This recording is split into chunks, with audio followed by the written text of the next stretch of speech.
Assalamualaikum warahmatullahi wabarakatuh. Kali ini, kami akan membahas tentang kewalian dari Abah Sepuh dan Abah Anom. Siapakah sosok beliau sebenarnya? Dan benarkah beliau berdua adalah seorang waliullah dengan banyak karomah? Untuk mengetahui jawabannya, simak penjelasan kami kali ini hingga akhir.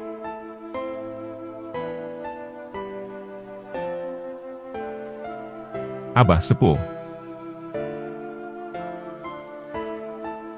Bagi umat muslim kata aulia, atau yang sering juga disebut wali Allah, sebutan tersebut sudah tidak asing lagi. Selain itu, kata aulia juga tertulis di dalam ayat Al-Quran sebagai berikut. Ingatlah, sesungguhnya wali-wali Allah itu tidak ada kekhawatiran terhadap mereka, dan tidak pula mereka bersedih hati. Yaitu, orang-orang yang beriman dan mereka selalu bertakwa. Quran Surat Yunus, ayat 62 hingga 63. Pada abad ke-18, lahirlah seorang ulama karismatik, yang kelak dikenal sebagai Abah Sepuh. Beliau adalah seorang ulama ahli agama dari Jawa Barat, yang memiliki derajat kewalian yang mulia di sisi Allah. Sebagaimana lazimnya wali Allah, Abah Sepuh juga memiliki beberapa kelebihan di luar kebiasaan, atau yang biasa disebut dengan istilah karomah. Berikut ini beberapa kisah karomah dari Abah Sepuh.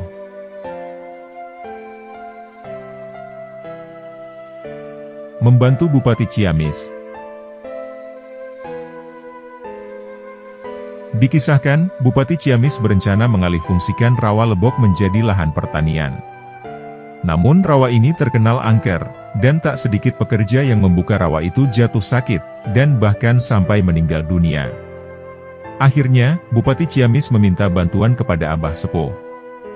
Berkat karomahnya, beliau meminta kepada Allah agar para pekerja diberikan keselamatan. Dan sejak saat itulah, tidak ada lagi pekerja yang jatuh sakit, atau meninggal dunia.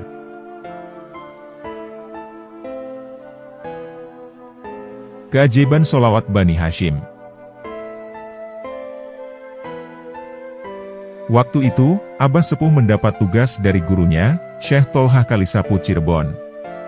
Abah Sepuh ditugaskan untuk bertabaruk, serta belajar sholawat Bani Hashim kepada ahlinya, yaitu Syekh Khalil Bangkalan Madura.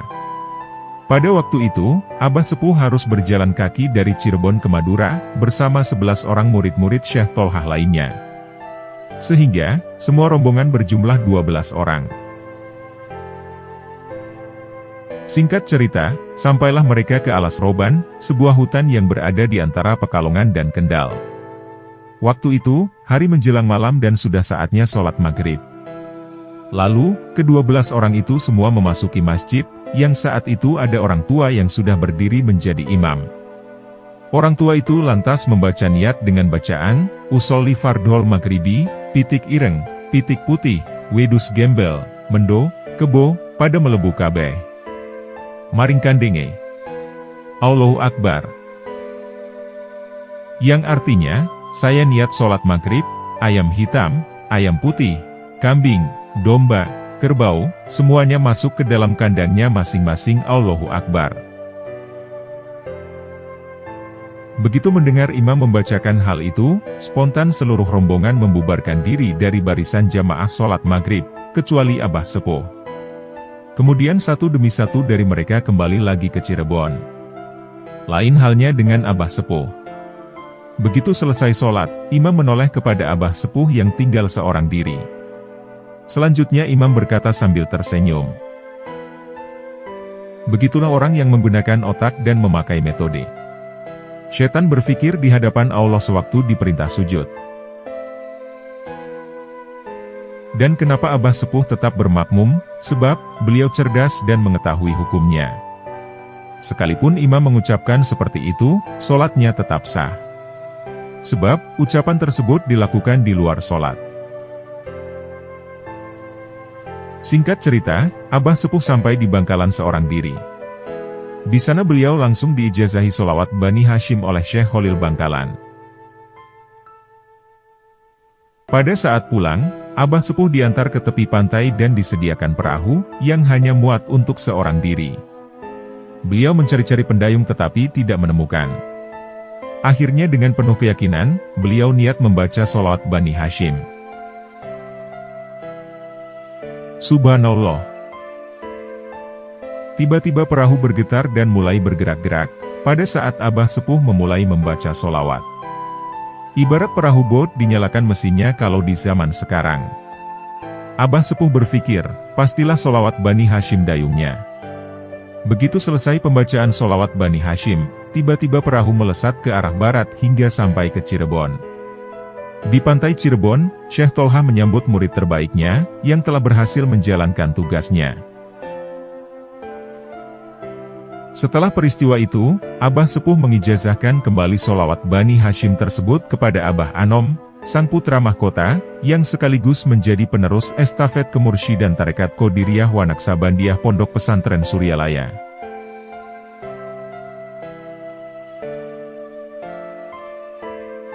Kiai Haji Abdullah Mubarak, atau yang kerap disapa dengan panggilan Abah Sepuh.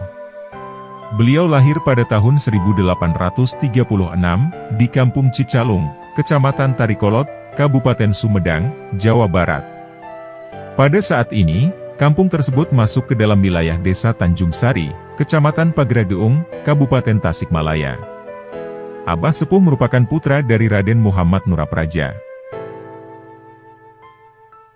Abah Sepuh memulai pendidikannya dengan belajar mengaji kepada ayahnya, Raden Nurapraja. Kemudian, Abah Sepuh dibesarkan oleh uaknya, yang dikenal sebagai Kiai Jangkung. Sejak kecil, beliau sudah gemar mengaji di pesantren membantu orang tua dan keluarga, serta suka memperhatikan kesejahteraan masyarakat. Setelah menyelesaikan pendidikan agama dalam bidang akidah, fikih, dan lain-lain, beliau melanjutkan menimba ilmu agama ke pesantren Sukamiskin, yang berada di Bandung. Di pesantren Sukamiskin, ia mendalami fikih, nahwu, dan sorof. Selain di pesantren tersebut, beliau juga belajar tarekat kepada Syekh Tolha di Trusmi, Cirebon, serta berguru kepada Syekh Khalil Bangkalan Madura. Pada tahun 1890, ketika usianya setengah abad, beliau memulai membuka pengajian. Mula-mulanya beliau mengadakan di Kampung Tundangan, kemudian ke Kampung Cisero. Dan baru tahun 1902, beliau pindah ke Kampung Godebak. Karena itulah, beliau dikenal dengan sebutan Ajengan Godebak. Pada tahun 1905, beliau mendirikan pesantren Suryalaya, yang ternyata menarik minat masyarakat. Dalam perkembangan zaman, pesantren tersebut kini dikenal sebagai pesantren besar yang masih berdiri, dan berkembang hingga sekarang. Abah Sepuh adalah mursyid Tarekat Qadiriyah Naqsabandiyah, atau yang biasa dikenal dengan Tekien, yang diangkat sebagai mursyid pada tahun 1908. Pada tahun 1907, Syekh Tolha selaku guru tarekatnya dari Cirebon sempat mengunjungi pesantren Godebak. Gurunya tersebut melihat pesantren sebagai masa depan cerah untuk mengembangkan ilmu agama, termasuk tarekat. Maka dari itu, sekitar tahun 1908 dalam usia 72 tahun, beliau diangkat secara resmi oleh Syekh Tolha sebagai guru dan pemimpin pengamalan tarekat Qadiriyah Naqsabandiyah. Di dalam tarekat itu, ia juga memperoleh bimbingan ilmu tarekat, serta bertabaruk kepada Syekh Khalil Bangkalan Madura. Bahkan, di sana beliau memperoleh ijazah khusus sholawat Bani Hashim. Sejak diangkat menjadi mursyid, beliau semakin dikenal sebagai kiai dan pemimpin tarekat. Selama belajar menuntut ilmu, Abah Sepuh banyak menjalani laku tirakat dan riyadhah. Di antaranya adalah tidak makan nasi, dan hanya daun-daun segar yang tumbuh di pinggir kali, dan memakannya pun tidak dipetik, tetapi langsung dengan mulut. Beliau juga tidak minum air apapun, kecuali dari tebu atau buah mentimun. Semua tirakat ini dijalankan selama 40 hari penuh. Dalam sebuah kisah diceritakan, bahwa suatu ketika beliau menyelesaikan puasanya, dan kebetulan ada jamuan makan untuk perayaan Mauludan. Di mana pada saat itu setiap orang membawa nasi tumpeng sendiri-sendiri ke masjid. Beliau pun merasa senang, karena berpikir bisa makan enak. Dan karenanya itu pula beliau berkenan datang ke acara sebagai tamu. Namun setelah makanan itu didoakan oleh kiai masjid, tumpeng itu dibawa pulang lagi oleh orang yang membawanya. Sehingga, Abah Sepuh tidak mendapat makanan apapun. Sejak itulah, Abah Sepuh bertekad bahwa beliau tidak akan membiarkan para tamu kembali pulang, jika belum diberi makanan. Dan alhamdulillah, tekad ini terwujud sampai sekarang. Terutama selama acara manakiban, di pesantren Suryalaya selalu menyediakan makanan nasi kepada para tamunya. Lengkap dengan lauk pauknya secara gratis. Sehingga, dapur pesantren beliau tetap beroperasi penuh selama hampir 24 jam. Pada tahun 1908, Syekh Tolhah mengangkat Syekh Abdullah Mubarak sebagai khalifahnya. Dari tahun 1910, sampai pada tahun 1930, Abah Sepuh ditunjuk menjadi penasihat Bupati Tasikmalaya. Di wilayah Ciamis dan Bandung, beliau juga ditunjuk menjadi penasehat pasukan TNI selama Perang Kemerdekaan tahun 1945. Sampai tahun 1949, dan berlanjut hingga tahun 1959.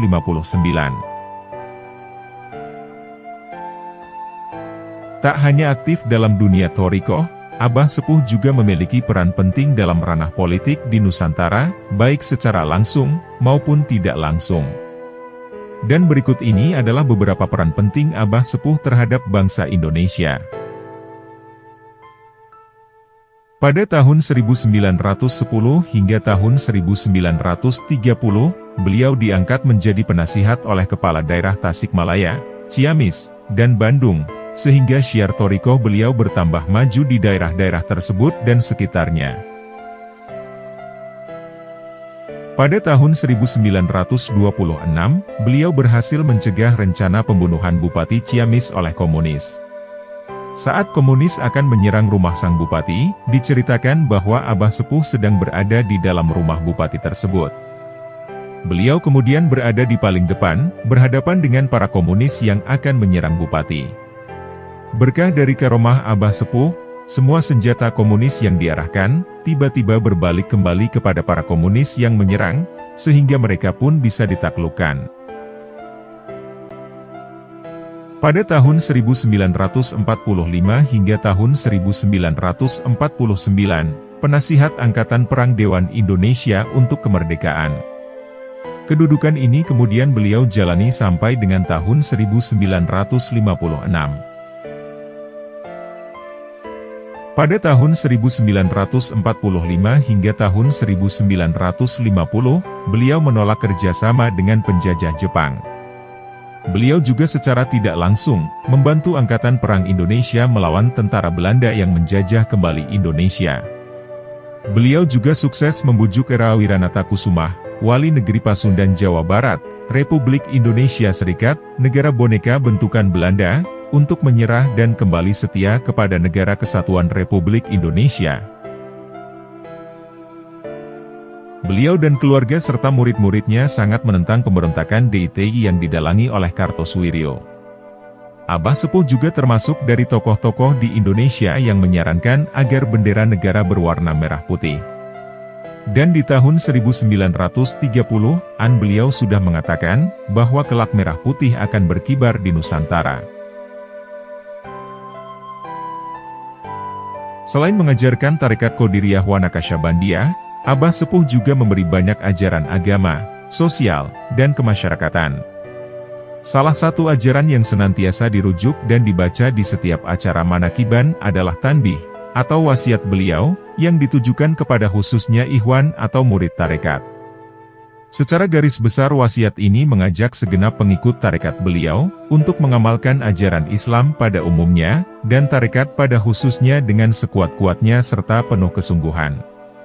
Dalam tanbih ini juga dipaparkan beberapa prinsip hubungan sosial, baik di level antar individu, masyarakat, maupun negara.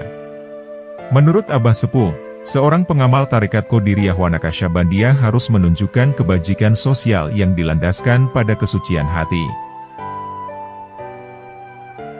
Berikut ini adalah beberapa pesan-pesan Abah Sepuh.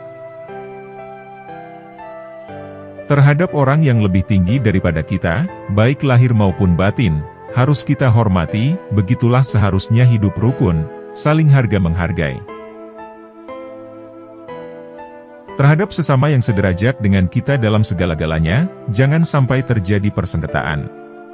Sebaliknya, harus bersikap rendah hati, bergotong royong dalam melaksanakan perintah agama dan negara. Jangan sampai terjadi perselisihan dan persengketaan, kalau kita terkena firman-Nya, Adzabun alim, yang berarti duka nestapa untuk selama-lamanya dari dunia sampai akhirat. Terhadap orang-orang yang keadaannya di bawah kita, janganlah hendak menghinakannya atau berbuat tidak senonoh, bersikap angkuh. Sebaliknya, harus belas kasihan dengan kesadaran, agar mereka merasa senang dan gembira hatinya. Jangan sampai merasa takut dan liar, bagaikan tersayat hatinya. Sebaliknya, harus dituntun, dibimbing dengan nasihat yang lemah lembut, yang akan memberi keinsyafan dalam menginjak jalan kebajikan. Terhadap fakir miskin harus kasih sayang, ramah tamah serta bermanis budi, bersikap murah tangan, mencerminkan bahwa hati kita sadar. Coba rasakan diri kita pribadi, betapa pedihnya jika dalam keadaan kekurangan. Oleh karena itu, janganlah acuh tak acuh, hanya diri sendirilah yang senang. Karena, mereka jadi fakir miskin itu bukannya kehendak sendiri, namun itulah kodrat Tuhan.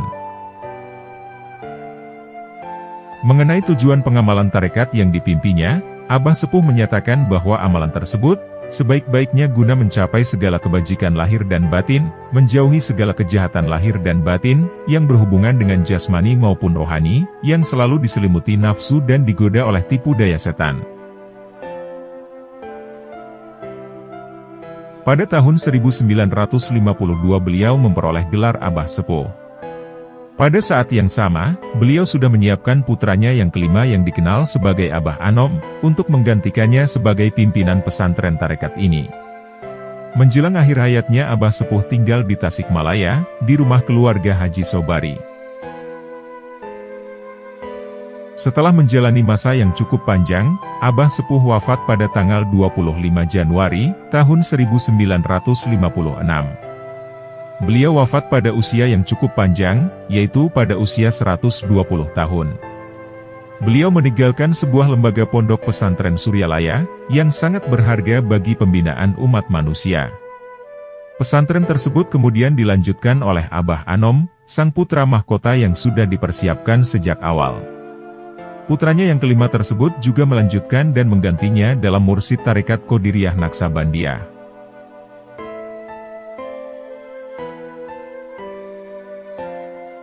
Abah Anom. Abah Anom merupakan salah satu ulama karismatik tanah Sunda. Nama lengkap beliau adalah Syekh Ahmad Shohibul Wafatajul Arifin. Abah Anom lahir pada tanggal 1 Januari, tahun 1915, tepatnya di Suryalaya, Tasikmalaya. Karena itulah, ada sematan Suryalaya pada akhir nama panggilan beliau. Sehingga, beliau pada akhirnya dikenal pula dengan nama Abah Anom Suryalaya. Abah Anom merupakan anak kelima dari Syekh Abdullah Mubarak bin Nur Muhammad, atau yang dikenal sebagai Abah Sepuh, pendiri pesantren Suryalaya. Sebuah pesantren tasawuf yang khusus mengajarkan Thariqah Qadiriyah wa Naksabandiyah. Abah Anom Suryalaya meneruskan tampuk kepemimpinan sang ayah, setelah beliau melanglang mencari ilmu hingga ke tanah suci Mekah Al-Mukarramah. Abah Anom juga terkenal akan kezuhudan dan kealimannya. Diyakini, beliau adalah seorang wali Allah atau waliullah dengan makom yang tinggi. Bagi umat muslim, kata aulia, atau yang sering juga disebut wali Allah, sebutan tersebut sudah tidak asing lagi.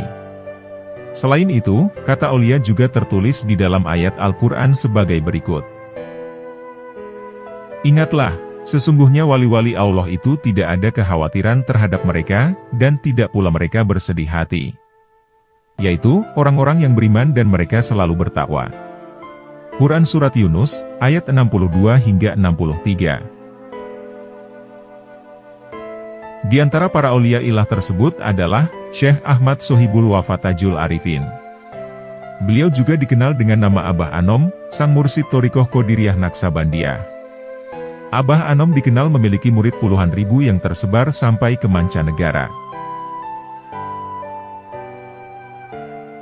Karena kedekatannya dengan Allah, beliau juga dikenal sebagai seorang alim yang mempunyai kelebihan yang diberikan Allah. Banyak sekali kesaksian tentang karomah atau kelebihan yang dimiliki oleh Abah Anom. Berikut ini adalah kisah-kisah karomah dari Abah Anom Suryalaya.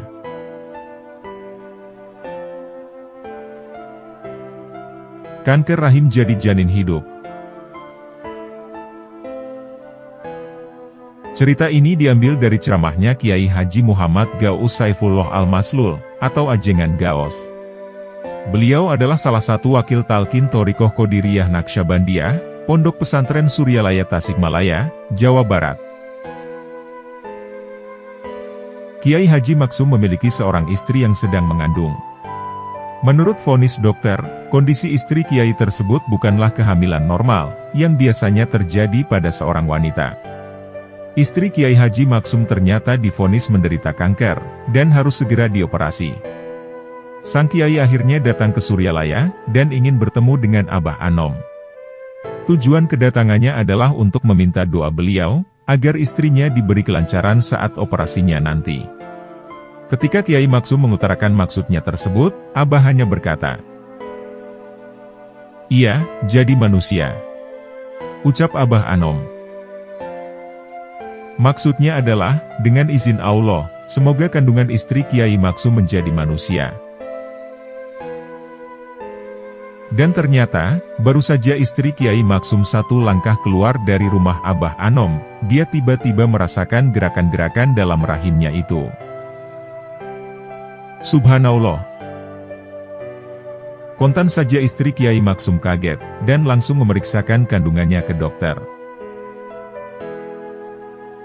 Apa yang dikatakan dokter sungguh mengagetkan. Dokter pun sama terkejutnya dengan Kiai Maksum dan sang istri. Dengan izinnya, melalui doa kekasihnya, segumpal daging yang asalnya akan diangkat tersebut, ternyata berubah menjadi sesosok manusia kecil yang menggemaskan, dan berjenis kelamin laki-laki. Kelak di kemudian hari, bayi tersebut diberi nama Sufi Firdaus. Hingga saat ini, ia masih hidup sehat, dan mengabdikan dirinya untuk menjadi murid dari Abah Anom.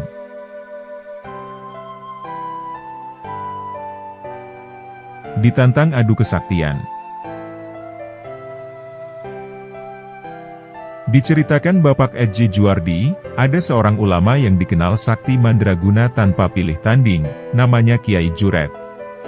Beliau sudah mengenal akan kemasyhuran dan keulamaannya Abah Anom yang dikenal memiliki jutaan pengikut, dan terus berkembang sampai ke luar negeri.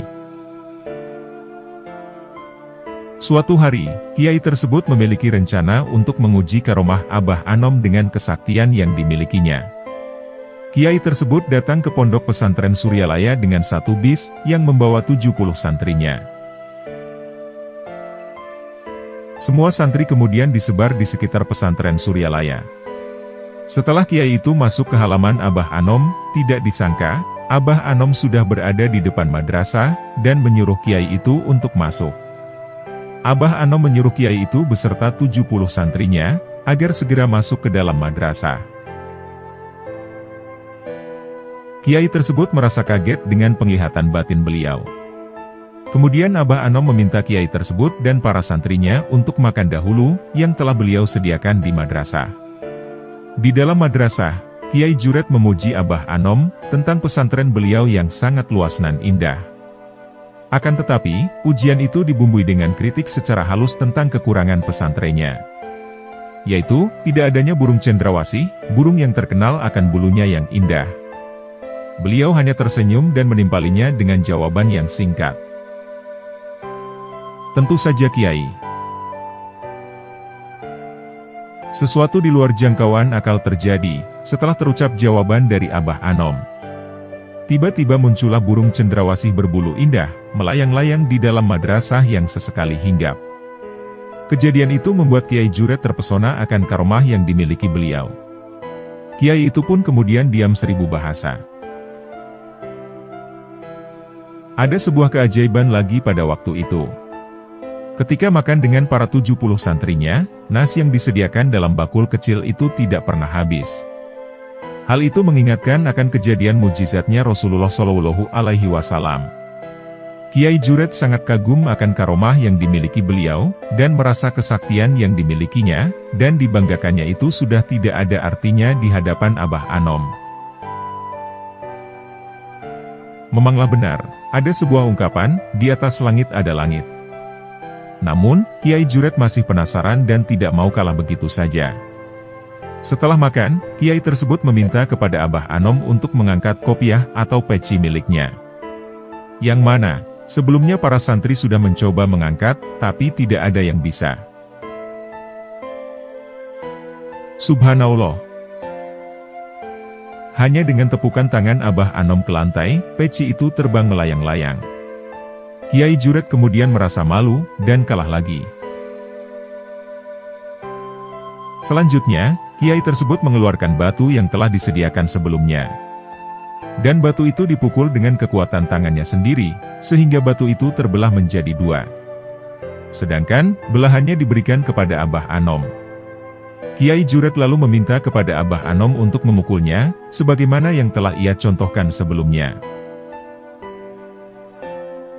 Abah Anom Krumfis mengatakan kepada Kiai Juret, "Abah tidak bisa apa-apa. Yang bisa membelah itu adalah Allah. Baiklah, Abah hanya minta kepada Allah, itu pun kalau diizinkan." Selanjutnya, batu itu diusap oleh tangan Abah Anom. Ajaibnya, batu itu kemudian malah menjadi air. Subhanallah. Namun Kiai tersebut masih penasaran, karena kesaktiannya belum bisa mengalahkan karomah Abah Anom. Kiai Juret kemudian mencoba menguji lagi karomah beliau, kali ini dengan buah kelapa. Kiai Juret sudah menyediakan buah kelapa, yang telah ia bawa sebelumnya. Kiai tersebut meminta hal yang aneh-aneh kepada Abah Anom, agar isi dalam buah kelapa tersebut ada ikan, yang memiliki sifat dan bentuk tertentu. Dengan tawadunya, Abah Anom kemudian menjawab, "Masya Allah, kenapa permintaan Kiai ke Abah berlebihan? Abah tidak bisa apa-apa. Seharusnya minta kepada Allah saja. Jangan kepada Abah. Hanya Allah lah yang bisa mewujudkan segala sesuatu, karena Dialah yang maha berkehendak dan berkuasa." Ucap Abah Anom.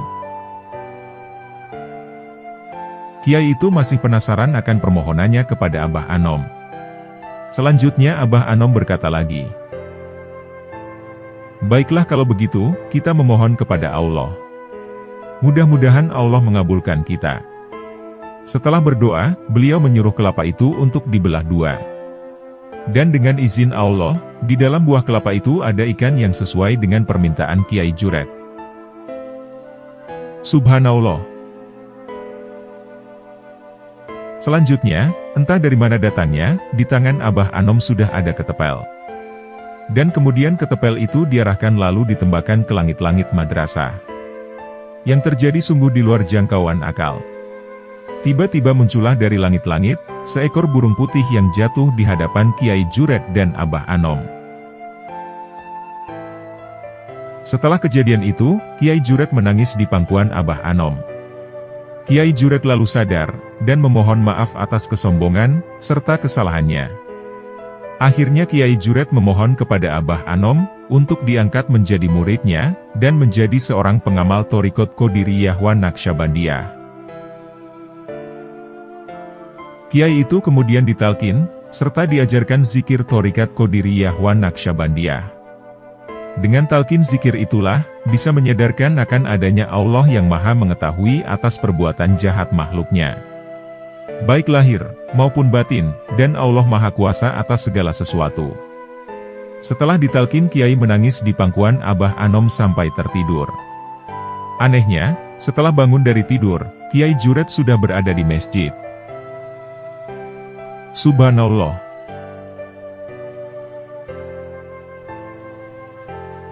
Pemuda jago silat. Diceritakan oleh Kiai Haji Komarudin, yang merupakan wakil talkin senior Abah Anom. Beliau menuturkan, bahwa ada salah seorang pemuda jago di dunia persilatan yang tidak disebutkan nama aslinya.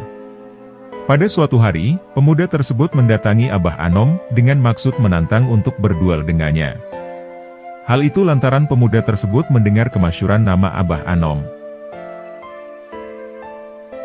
Akan tetapi, Abah Anom dengan suara lembutnya menolak tantangan pemuda tersebut. Beliau mengatakan bahwa dirinya tidak bisa apa-apa. Setelah beberapa kali mendapat penolakan dari Abah Anom, ternyata pemuda tersebut semakin geram dan marah. Sehingga, ia berusaha menerjang badan Abah Anom yang sedang duduk bersila. Tetapi apa yang terjadi, pemuda tersebut terpental seraya menjerit. Padahal, Abah Anom tiada bergerak sama sekali dari tempat duduknya.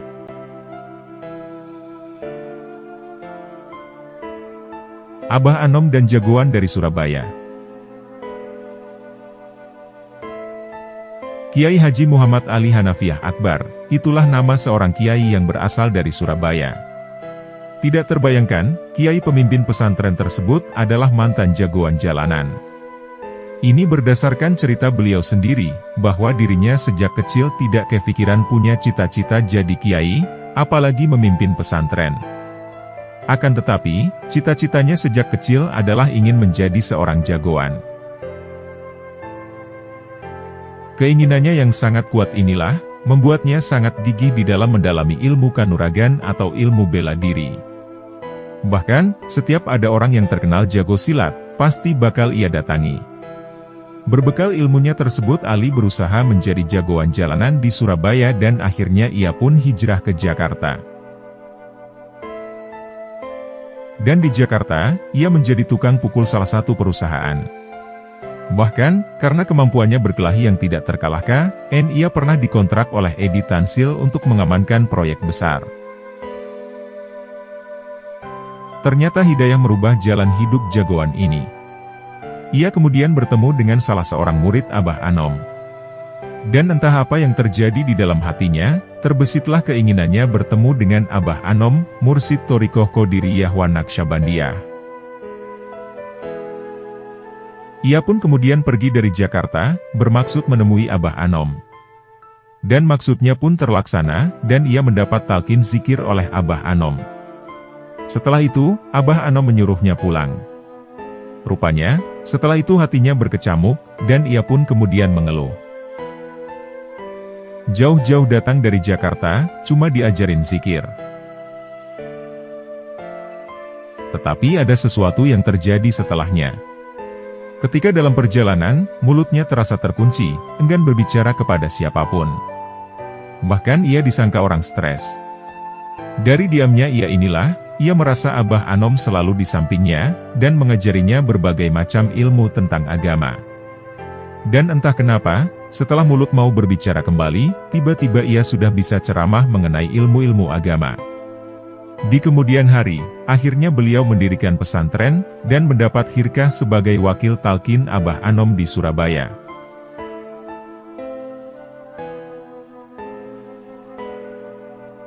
Abah Anom Suryalaya. Beliau dilahirkan pada tanggal 1 Januari, tahun 1915. Beliau dilahirkan di Kampung Godebah, Desa Tanjung Kerta, Kecamatan Pegeurageung, Tasikmalaya, dan bertempat di Pondok Pesantren Suryalaya Tasikmalaya. Abah Anom wafat pada hari Senin, tanggal 5 September, tahun 2011, di Rumah Sakit TMC Tasikmalaya. Beliau wafat pada usia 96 tahun. Abah Anom merupakan putra kelima Syekh Abdullah bin Nur Muhammad, pendiri Pondok Pesantren Suryalaya. Sedangkan sang ibu bernama Hajah Juriyah. Abah Anom memulai perjalanan menuntut ilmu agama Islam secara lebih khusus. Beliau belajar ilmu fikih dari seorang kiai terkenal di pesantren Cicariang Cianjur. Kemudian beliau belajar ilmu nahwu, sorof, dan balaghah kepada kiai terkenal di pesantren Jambu Dipa Cianjur. Setelah kurang lebih 2 tahun di pesantren Jambu Dipa, beliau melanjutkan ke pesantren Gentur, Cianjur yang saat itu diasuh oleh Ajengan Syatibi. Abah Anom melanjutkan belajar di pesantren Cireungas, Cimelati Sukabumi. Pesantren ini sangat terkenal sekali, terutama pada masa kepemimpinan Ajengan Aceng Mumu yang ahli ilmu hikmah dan silat. Dari pesantren inilah, Abah Anom banyak memperoleh pengalaman dalam banyak hal. termasuk bagaimana cara mengelola dan memimpin sebuah pesantren. Pada saat itu, beliau telah menguasai ilmu-ilmu agama Islam. Oleh karena itu, pantas jika beliau telah dicoba dalam usia muda untuk menjadi wakil talqin Abah Sepuh. Karena kegemarannya bermain silat, dan memperdalam ilmu agamaannya, kemudian beliau menimba ilmu di sebuah pesantren di Panjalu. Beliau melanjutkan lagi di pesantren Citengah, Panjalu, yang dipimpin oleh Haji Junaidi, yang terkenal sebagai ahli alat, jago silat, dan ahli hikmah. Di Tanah Suci Mekah, beliau banyak menimba ilmu seperti fiqh, hadits, tauhid, tafsir dan lain sebagainya. Beliau berguru kepada para ulama di Mekah dengan sistem bandungan. Di Mekah, beliau juga memperdalam ilmu tasawuf di Ribat Naqsyabandi, yang terletak di Jabal Qubaisi. Ketika itu, beliau dibimbing oleh Syekh Romli, yang merupakan salah seorang wakil talqin dari Abah Sepuh. Sepulang dari Mekah, dan setelah bermukim kurang lebih 7 bulan, dapat dipastikan, Abah Anom telah mempunyai banyak pengetahuan, dan pengalaman keagamaan yang mendalam. Pengetahuan beliau meliputi tafsir, hadits, fikih, kalam, dan tasawuf yang merupakan inti ilmu agama. Ketika Abah Sepuh wafat, pada tahun 1956, Abah Anom harus mandiri sepenuhnya dalam memimpin pesantren. Dengan rasa ikhlas dan penuh ketauladan, Abah Anom gigih menyebarkan ajaran Islam. Di samping melestarikan dan menyebarkan ajaran agama Islam melalui metode Thoriqoh Qadiriyah Naqsabandiyah, Abah Anom juga sangat konsisten terhadap perkembangan dan kebutuhan masyarakat. Menurut Abah Guru Sekumpul, Mursyid Tarekat Samaniyah, Abah Anom adalah lautan Thoriqoh. Kalam dari Abah Guru Sekumpul tersebut kemudian dibalas oleh Abah Anom, bahwa Abah Guru Sekumpul adalah lautan ilmu. Dalam rangka memberikan andil terhadap bangsa dan negara, Abah Anom memiliki peran serta dengan menangani para korban kecanduan narkoba, yang disebut dengan inabah. Metode yang diterapkan oleh Abah Anom di dalam inabah adalah menggunakan metode zikir dan sholat, serta mandi taubat. Amalan tersebut merupakan amalan tarekat dari Abah Anom. Dengan metode inilah, ribuan pecandu narkoba berhasil disembuhkan. Bahkan, inabah sekarang sudah berkembang ke beberapa daerah di Indonesia, hingga mancanegara.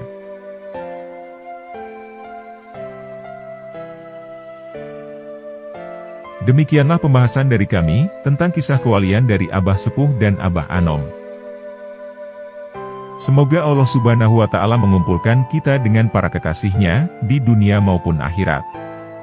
Semoga kita dapat meneladani kepribadian akhlak para kekasih Allah, serta mengambil hikmah dari kisah-kisahnya.